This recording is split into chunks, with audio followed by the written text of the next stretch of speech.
I never imagined that a simple party invitation could twist the course of my life so completely.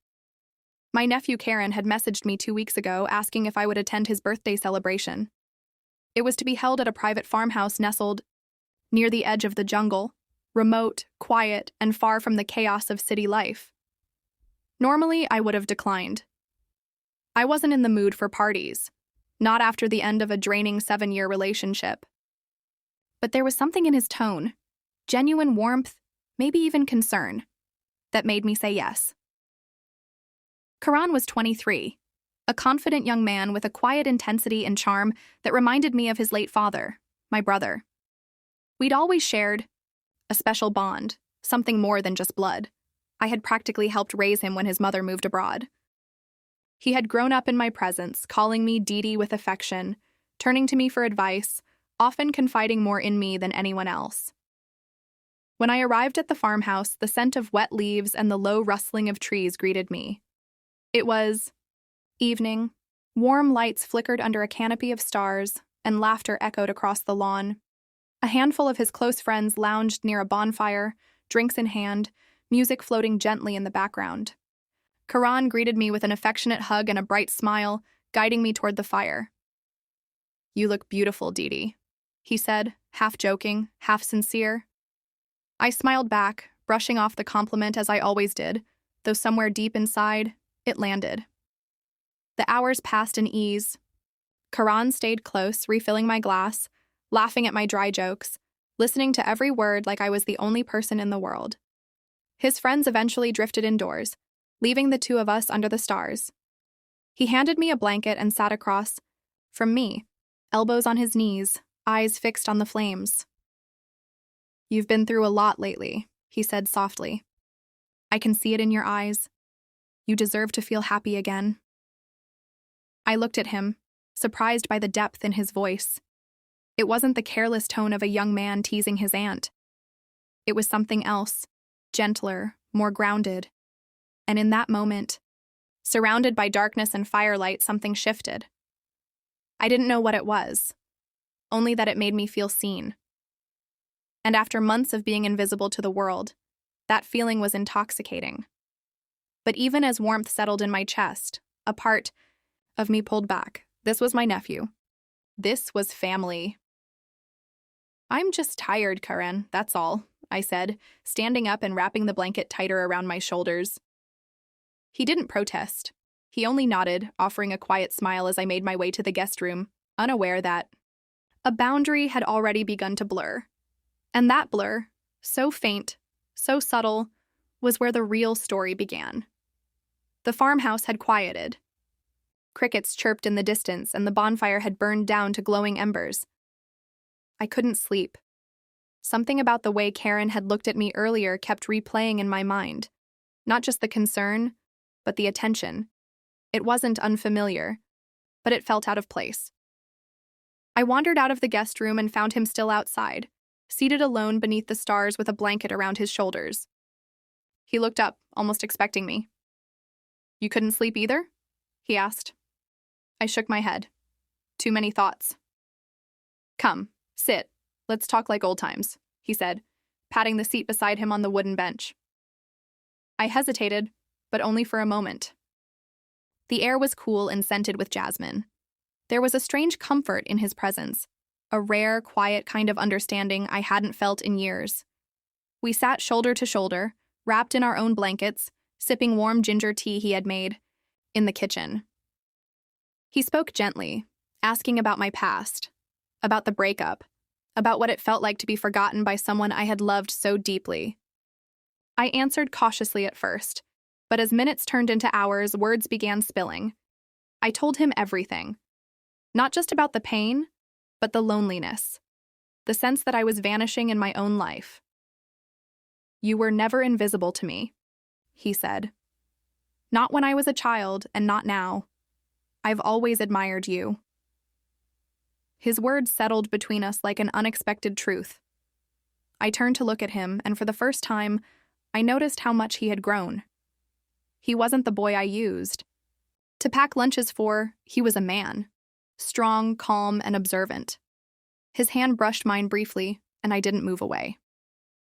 We sat in silence.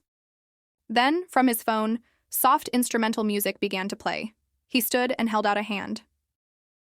"One dance?" he asked. I laughed nervously, but placed my hand in his. Just one dance, I told myself.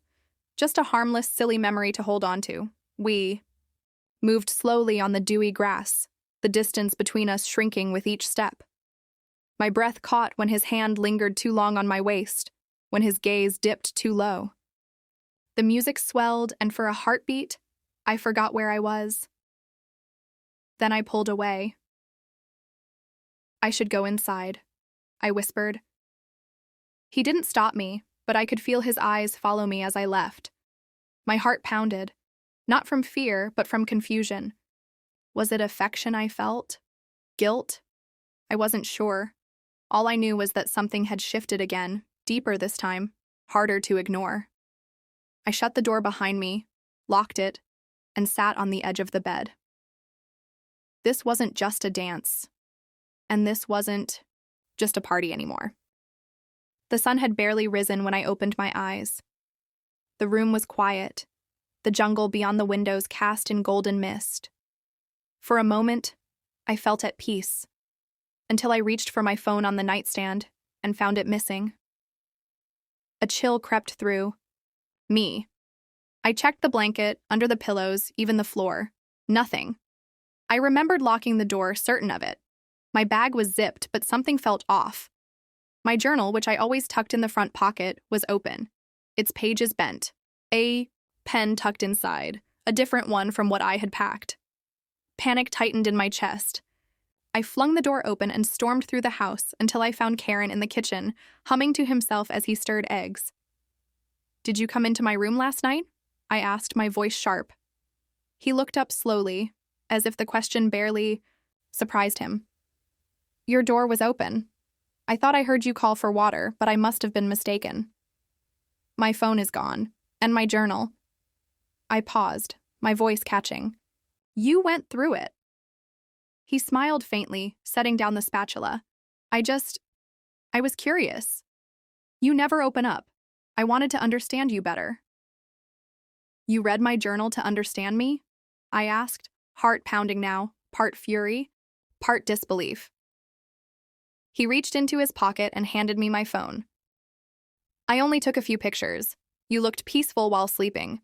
I wanted to remember that version of you, the real you, not the one you pretend to be for the world." I unlocked the phone. My breath hitched. There were photos of me sleeping, my head tilted toward the window, lips parted slightly. One close-up, too close, caught the curve of my jaw, the blanket slipping from my shoulder. "How could you think this was okay?" I asked, each word trembling with disgust.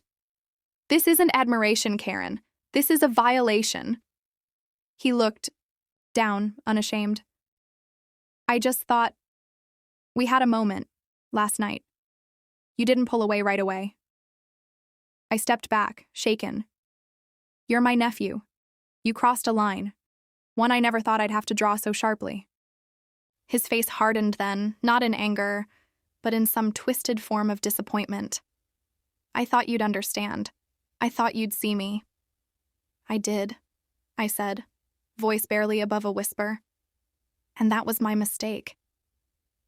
I walked past him, my bag in hand, the warmth of the previous night replaced by cold betrayal.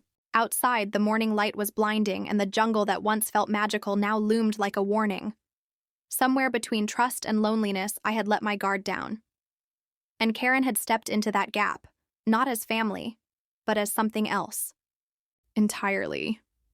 I didn't look back. But I knew this wound would take longer to heal than any breakup ever had. The taxi's engine roared to life, and I didn't look back at the farmhouse. I kept my eyes on the winding path ahead, the thick trees, swallowing the road like secrets never meant to be uncovered. My thoughts spun with a velocity that made my skin crawl. I wasn't just leaving a party, I was fleeing the ashes of trust. Karan had always been my safe place, my surrogate son, the one who could make me smile on the worst days. But in one night, he had redefined everything, tainting memories, twisting comfort into confusion. The betrayal wasn't only in what he had done, but in what he had dared to believe, that my silence, my vulnerability, meant consent. It didn't. Back in the city, I walked into my apartment and locked the door behind me, leaning against it for a moment too long. I dropped my bag, peeled off the jungle-scented clothes, and stepped into a hot shower. I stood there until the water ran cold, but it couldn't scrub off the unease. Over the following days, Karan messaged me, first with apologies, then with justifications, and finally with silence. I didn't respond. I couldn't. There was nothing left to say. Each unread message became another brick in the wall I had to build between us. I sat alone with my thoughts, journaling again, not for memory, but for clarity. What had drawn me into that moment under the stars? Was it the way he made me feel seen, cherished, after months of invisibility? Or was it the fantasy of being understood by someone who had always been close but never crossed that line? Until now? I realized, then that loneliness is a hunger that distorts judgment. Karan didn't just break a boundary. He preyed on my emotional exhaustion. He saw a crack in the foundation and pushed. Maybe not out of malice, but definitely out of ignorance, out of self-interest, disguised as affection.